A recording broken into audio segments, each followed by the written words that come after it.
Hello, and welcome back to another episode of Imperfect Marketing. I'm your host, Kendra Corman, and today I'm really excited to have one of my good friends, Brenda Miller, join me. Brenda has been helping business professionals and job seekers enjoy a bigger slice of the LinkedIn pie. She's a former corporate marketer turned entrepreneur, national speaker, chief engagement officer at Meller Marketing, author of one of the books I have back here, which is Social Media Pie, How to Enjoy a Bigger Slice of LinkedIn. She's also the podcast host of Enthusiastically Self-Employed. And I think this is her third trip back here to Imperfect Marketing because she always has just such great information to share.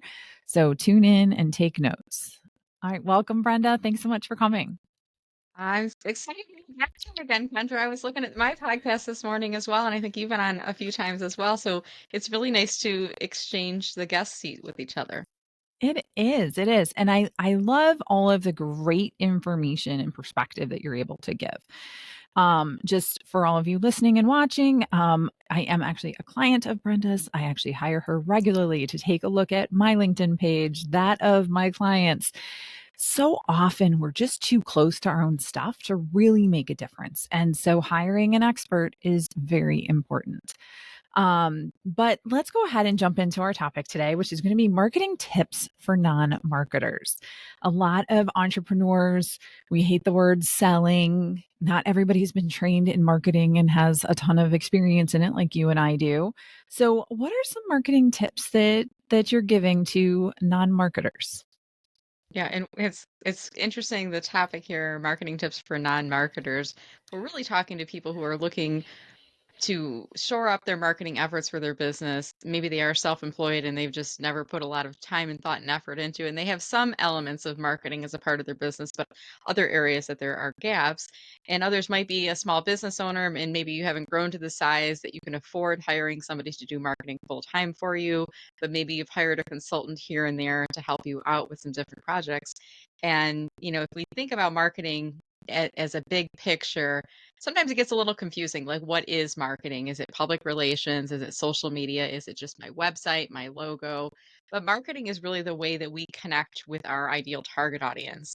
And it's a combination of all of those things, the visual elements, the video, the website, everything, the full package. And almost think about when we talk about our personal brand, what people say about us when we're not in the room.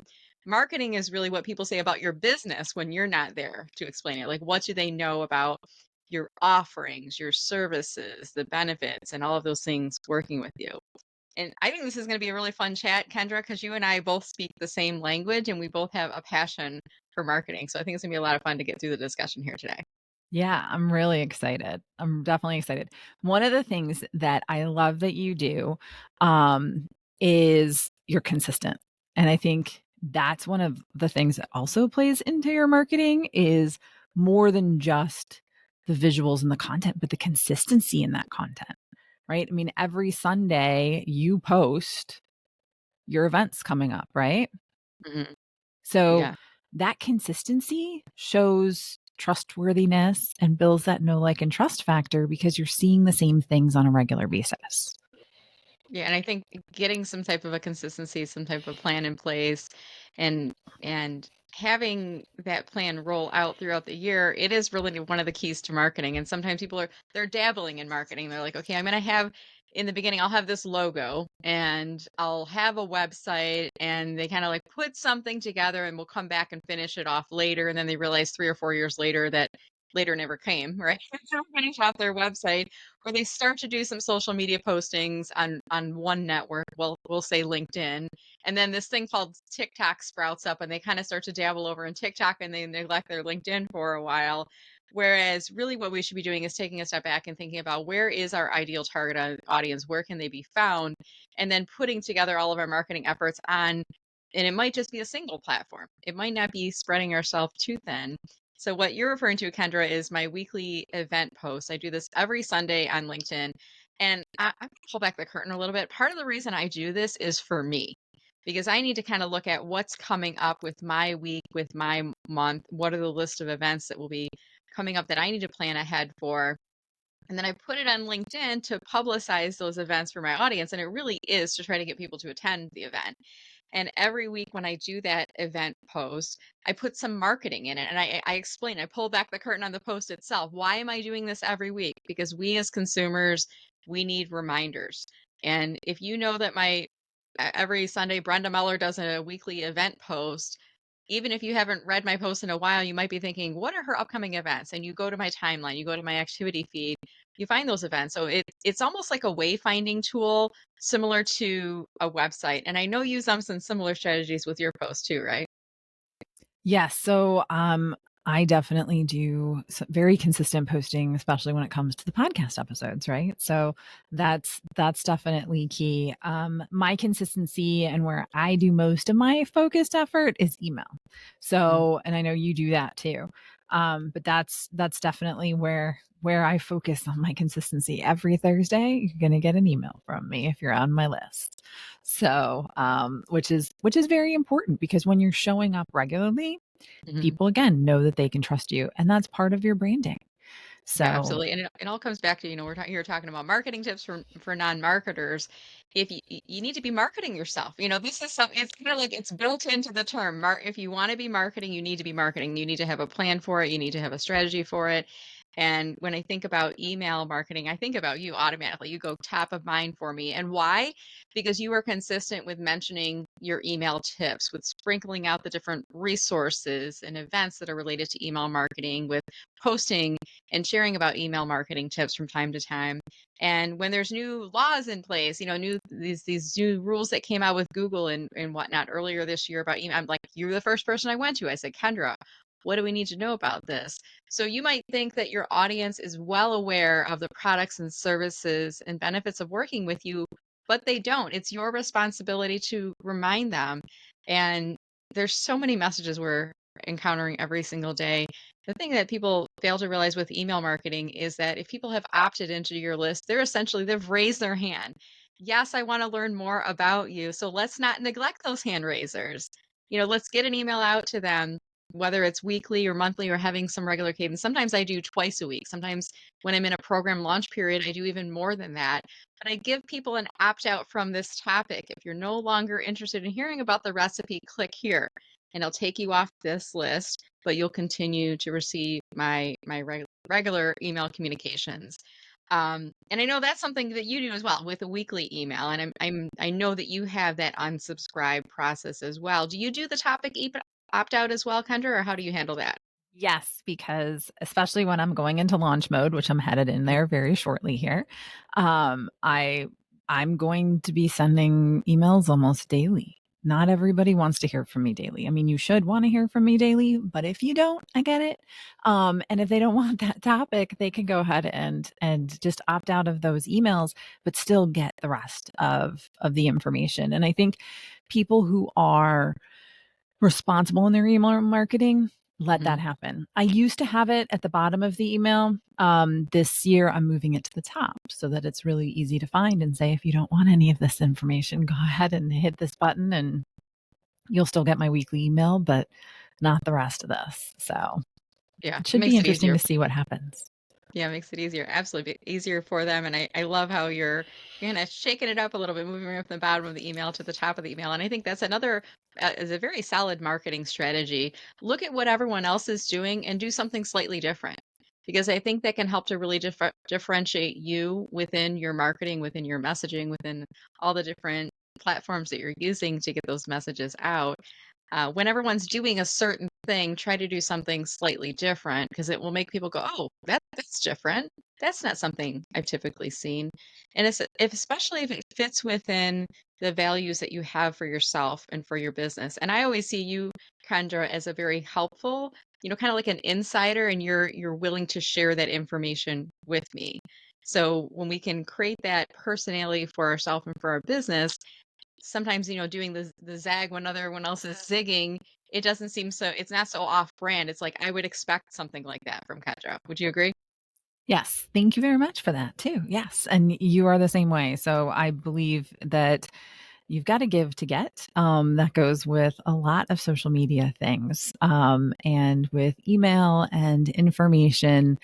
There's a ton of value that you can provide to people. And I'm never afraid of providing too much value. or too many secrets or too many peeks behind the curtain. Because when someone's going to hire me, it's going to be for to work with them individually. Mhm. So, all right. So I have a question for you. Sure. One of Mhm. the biggest objections that I get to when people start to talk about doing their own marketing is time.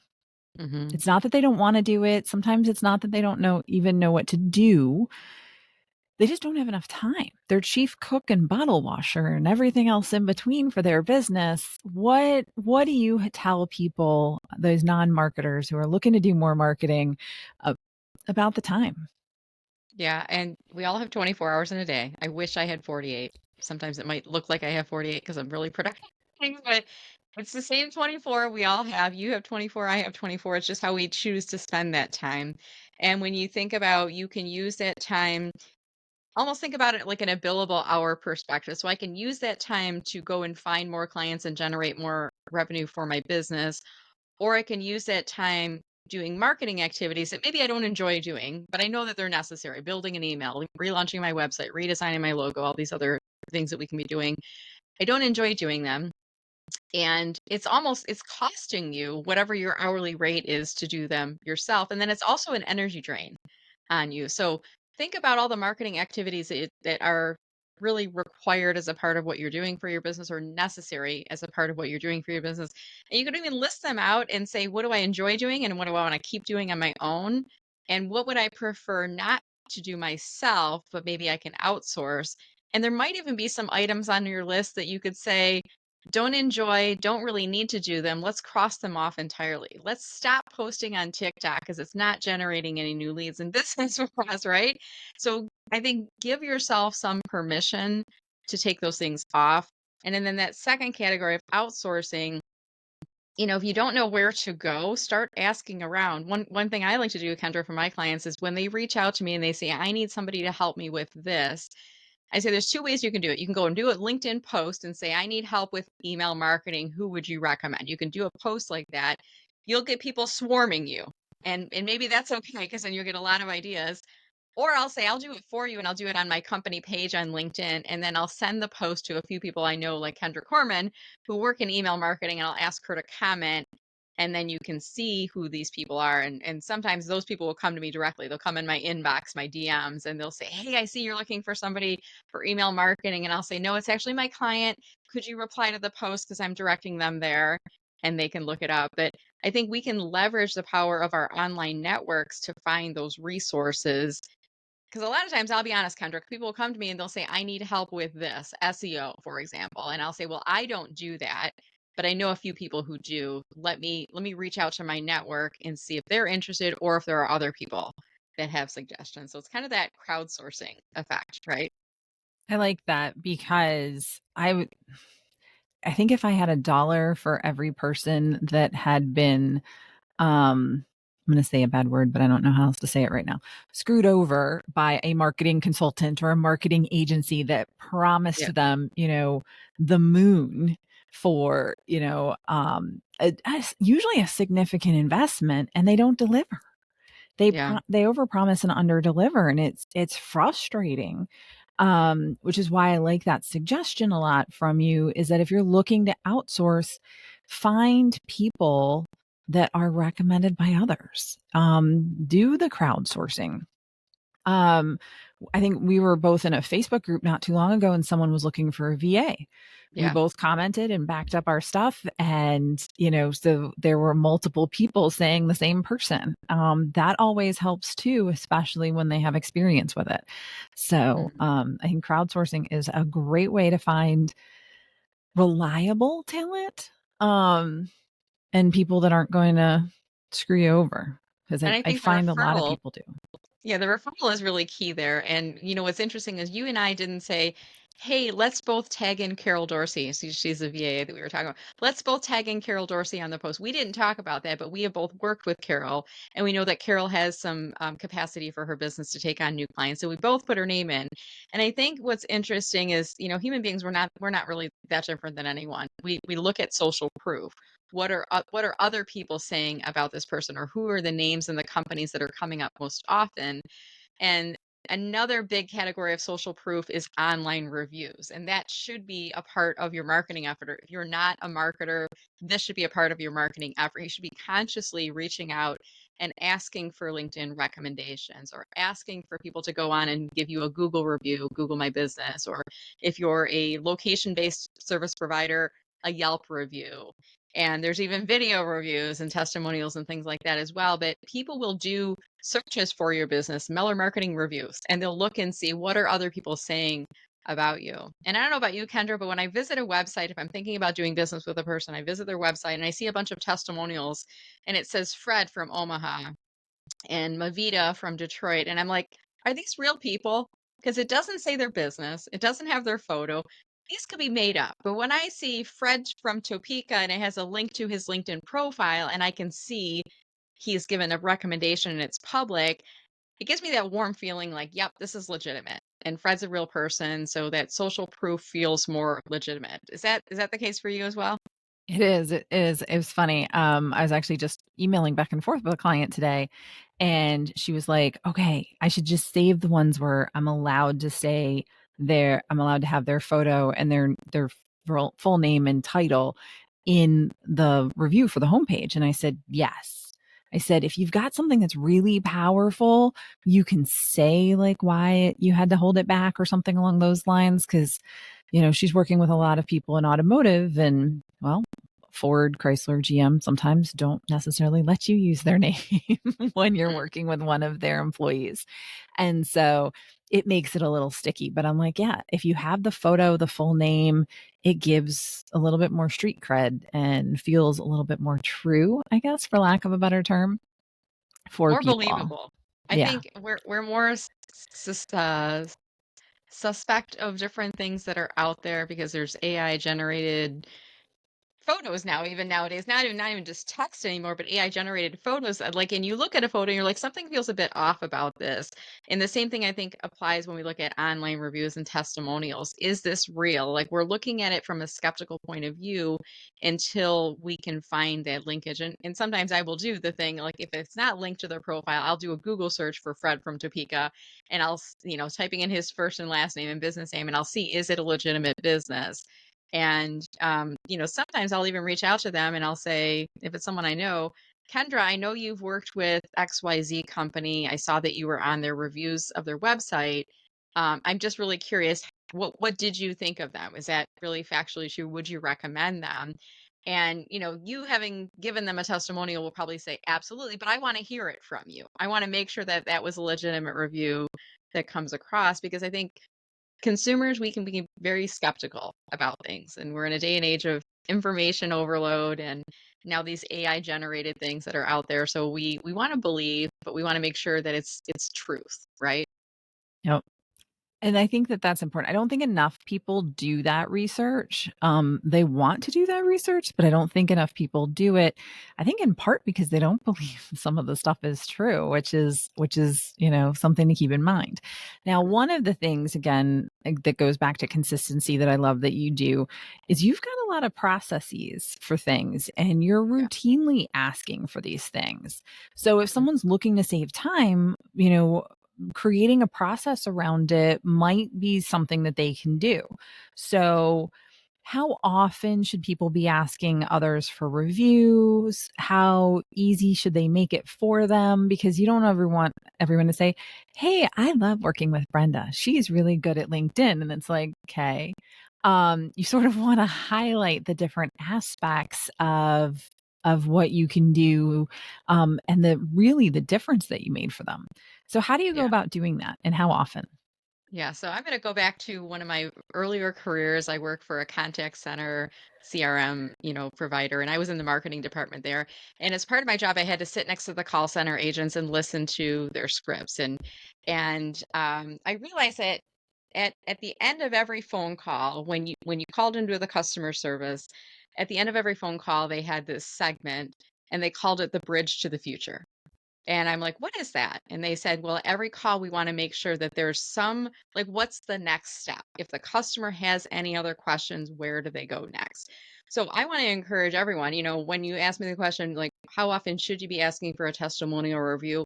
With every client, you should be asking for that. Because the reality of the situation is not every client will give you one, even if they say, "Oh, yes, I will." They'll have the intention, but they won't follow up with it. And there may be certain clients that are jumping up and down. This was great working with you, Brenda. You've transformed my LinkedIn presence. How can I help you?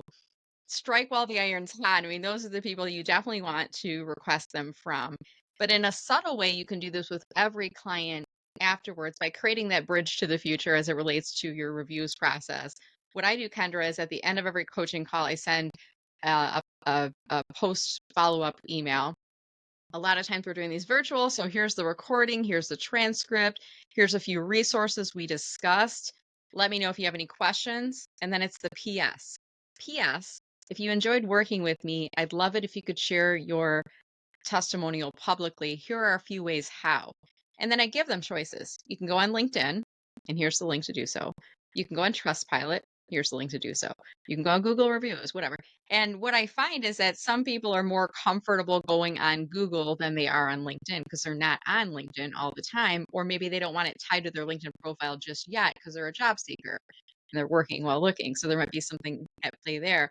Or maybe they're a heavier user of Yelp, or maybe they are bigger proponent of Trustpilot over Google. So I give them choices, and the last one being, or you can do all of the above. Copy and paste in every site and use the same. And very rarely do people do that. But if I give them in the PS, the bridge to the future, like here's how to give the review, and I give them some options, it does increase the likelihood that they will use it. And by the way, quick plug for Trustpilot. You can sign up for a free account, and there's a way that you create a system where you can create a BCC email. So when you send that post follow up email, 1 week later, they'll get an automated email from Trustpilot saying, 1 week ago, you worked with Meller Marketing. How have your results been so far? Give her a review. So it gives them some time to reflect upon and think about it because those people that said at the time, yes, I'd love to give you a review, and then they get busy, they get sidetracked. A week later, oh, that's right, I was supposed to do that. So the reminder is kind of integrated and built in is really brilliant. Yeah, the reminders are key. I mean, people are busy. I get over 150 emails a day, Mm, easy, right? And then I have to take some action on a lot of them. Some of them are delete. Some of them, it's like, oh, yes, I want to leave Brenda a review. I actually was just messaging someone, congratulations on their job in LinkedIn. And when I hit the message button, the message before it was from 2018 when he asked for a LinkedIn recommendation. And I was like, oops, I don't think I did yeah, that one. But there wasn't a reminder either. And it was like, I was probably busy, you know? yeah. So, Mhm. yeah, it's really interesting how, we can forget because it's, our worlds are all about us, right? Yeah. Yeah, absolutely. Yeah.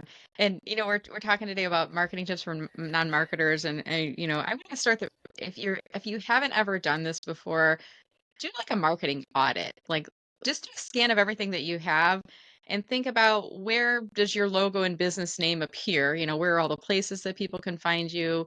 And then start kind of listing out all the maybe the works in progress that you have, or potential projects and things you want to, maybe customer reviews as a part of that, but maybe email marketing is something that you're not actively doing. By the way, you should be doing email marketing. Hopefully, you're listening to Kendra and all the advice she has. But so often, Kendra, I approach people working with them on their LinkedIn, and they are small business owners or coaches.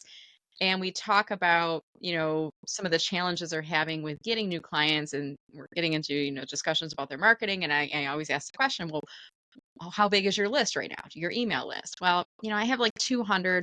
Okay, how are you growing it?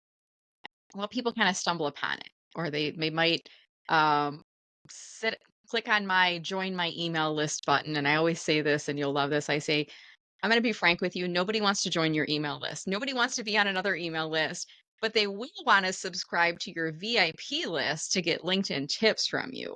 Or they may be interested in downloading your free LinkedIn for Coaches checklist, which, by the way, opts you into the email list. So you should be putting something of value out there in exchange, getting their email. And then the next thing is, okay, and now what? You've got them in your list. So how are you communicating with those 200 people? How often are you emailing? Well, I was emailing them for a while, then I got busy and I haven't done anything. So, then it's just like, let's just start from today. And don't start with an email that says, and how often you get these, I know it's been a while since you've heard from me. Like, nobody cares. Just jump right back into it. Hey, it's July, it's a new month. Today's email is going to be about focusing on growing your list or whatever the topic is. And here it is. And then someplace in those emails, maybe not every email, but occasionally you should be putting that bridge to the future. Hey, if you found this tip helpful, here are some ways of working with me. I offer one-to-one LinkedIn coaching. You can hire me to train your team on LinkedIn. You can enroll in one of my online programs or click here to schedule a discovery call with me. Like, let's not be shy because, again, those are people who've raised their hands. I want to learn more about you. I want to learn from you.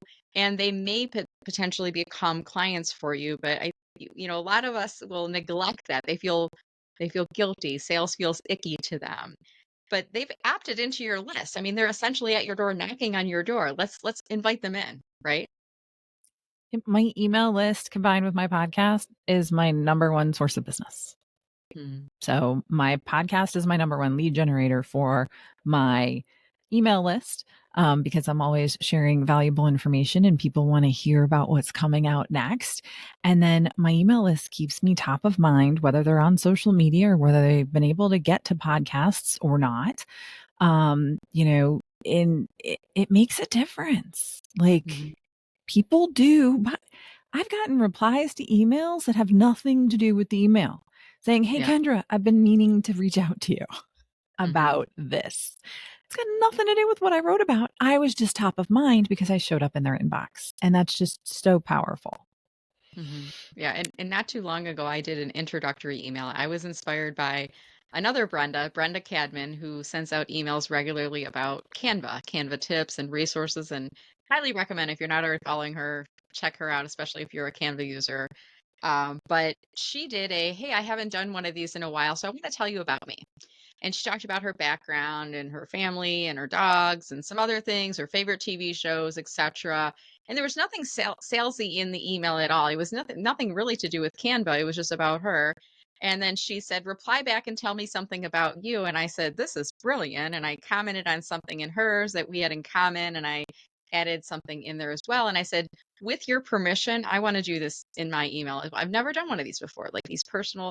And I got so many dozens and dozens of responses back from people saying this was interesting. And I even had a few people say, I'm going to do this. Do you mind if I bought? I'm like, "No, feel free, but I borrowed it from Brenda. So feel free to refer I it replied to forward." Brenda's I replied to Brenda Cadman's email also, and then I saw Yeah. yours come out and I think I replied to that one too. So yeah, no, it's very powerful. And again, it's relationship building. Everything else in our businesses either is commoditized or is going to be commoditized shortly, right? Because I Yeah. think everything um, fills up so fast. The one thing that's not commoditized and replaceable is relationships. Hmm. That's good marketing, is all about relationships, right? It's building that know, like, and trust factor, and it's spending time on those relationships. That's why influencer marketing is so popular, because brands don't want to spend the time building the relationships that the influencers have with their followers. That's why they're willing to pay for that, which is Right. just crazy, right? Yeah, you So can tap into them and get access to their networks as well. And I think that's another marketing tip for non-marketers. It reminds me of, and you and I do this all the time naturally. We are always tagging each other into posts. We are forwarding leads and referrals to each other. We're inviting each other on our shows. You and I both have, I think something that's really important if you want to be successful at marketing. We have an abundance mentality. There's more than enough work to go around for all of us. And actually, by supporting one another, we create more opportunities for the other person as well as for ourselves. So I want to encourage all of your listeners, if you're not already doing this, think about people whose services are either similar and maybe even identical to yours or complementary. And there's some things that Kendra and I do that have some overlap, and there's some things that we do that are entirely different. And our areas of specialty go much deeper into one another's category.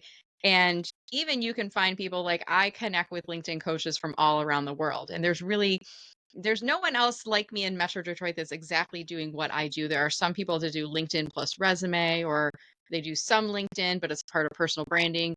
And I want to encourage you to not be shy about bringing those folks into your network, connecting with them, interacting with them, making friends with them, bringing them on your podcast, just like Kendra's doing, because it's actually a really powerful marketing technique. What's going to happen after this show airs is I'm going to share it with my network, which is helping Kendra to get more visibility. And that's part of the reason you book the podcast guests that you do, is because you want to extend the reach of your podcast into new listeners, new audiences that can be overlap and complementary, right? And I think that's an addition. You do a really good job of the blend of interviews and the solo tips. And I think over the past year, I've heard you do more of the solo shows. Is that fair to say? So I actually do every Tuesday is a solo and every Mhm. Thursday is an interview, which is interesting. But I think depending on how busy you are, it depends on which ones you're tuning into, because the Tuesday ones are 15 minutes or less, and then the interview episodes are usually around 30 minutes in length. So this one's going to be a little bit longer, but they always are, because we just have such a great conversation and just such helpful information, I think, for all of listeners and viewers. Um, Before I ask you my last question and get everything going, you have a program, right? A Mhm. membership program for people that are looking for support with marketing. Can I you tell us a do. little bit And about that? yeah, absolutely. It's interesting because I've been thinking about this in the back of my mind for a while. I have some different online programs. I offer one-to-one coaching. I do team training, and the programs there, people kind of come in, they go through the program. We have a year of coaching, and then we're done. And I wanted to have something that was more on an ongoing basis. And I come from a corporate marketing background, and marketing will always be like a part of what I am and who I do, or what I do and who I am, I should say. But I wanted to do something, not just a single focus on LinkedIn, but broader into marketing. And the name of my business is Meller Marketing, which was created really as an alliteration, and it was a nod to the degree in the field that I came through. And so I decided, when I launched my membership program, I decided to flip the name Meller Marketing and call it Marketing with Meller. So that's the name of the program. I launched it in January to founding members, and you can have a monthly membership or an annual membership. And what we do in the program is we focus on marketing. So every month we have two live virtual sessions. One is a masterclass. So, for example, we recently did a masterclass on, we did a marketing audit masterclass, like how do you do an audit of all of your marketing resources, where should you be spending your time, etc. Next month we're focusing on how do you promote products and services through LinkedIn? So we are going to be getting into some LinkedIn topics as well. So we always do one educational area of focus, and then the second session is a VIP office hours for members only. And it's a bit of an ask me anything, or just collaborate with and do some group ideation with the other group members. And it's a smaller group cohort, so you get a chance to talk to everyone. And then I'm also building a resource library. So when you join, you get access to the new sessions moving forward, but you also get access to the history as well.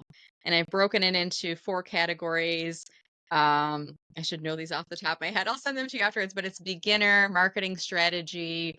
I think we have an analytics, and then like what's next. So different categories of the topics go into each of the sections of the membership program. But it's honestly, for me, it's a lot of fun, because I don't even realize, like, Kendra, when you said you have a lot of processes and a lot of systems, really, I do, but I don't think about it. It's just, it comes natural to me, like, to have these things. And I started realizing there's a way that I can share this information with other people, and it's really helping them, and it's helping to supercharge their marketing effort. So it's a win-win. I love doing what I'm doing and sharing my knowledge, and my members are really having a great time, and they're helping to shape the program. So I'm looking forward to the next launch, which will be this summer. Awesome. So we'll have links to it in the show notes. So be sure to check it out. Again, Brenda always has an amazing amount of information that is of value to share. So definitely check that out. So thank you again so much for coming on. I have one last question that I ask all of my guests. And it's interesting because the ones that I've had on a couple of times definitely always give me a different answer every time they're on. But the show is called Imperfect Marketing, because marketing is anything but a perfect science. What Mhm. has been your biggest marketing lesson learned? I will say that we will all have mistakes when it comes to marketing, but I want you to lean into them and embrace them as learning experiences. So don't be afraid to try something new. Try it. And if it doesn't work, if it fails, well, like, what do we learn from it? What can we do differently next time as we go forward with it? But marketing can be intimidating. It can feel time consuming. It can be not at the top of your priority list, but the more you do marketing, the better and better that you'll get at it. And the more that you really do understand that those mistakes are really learning experiences along the way. Marketing is definitely not a perfect science. So, again, testing and experimentation are key. The biggest thing when you're testing and experimenting is to make sure that you're waiting long enough too to decide really is it not working, right? Mhm. I find so many people give up before they've really given it a chance.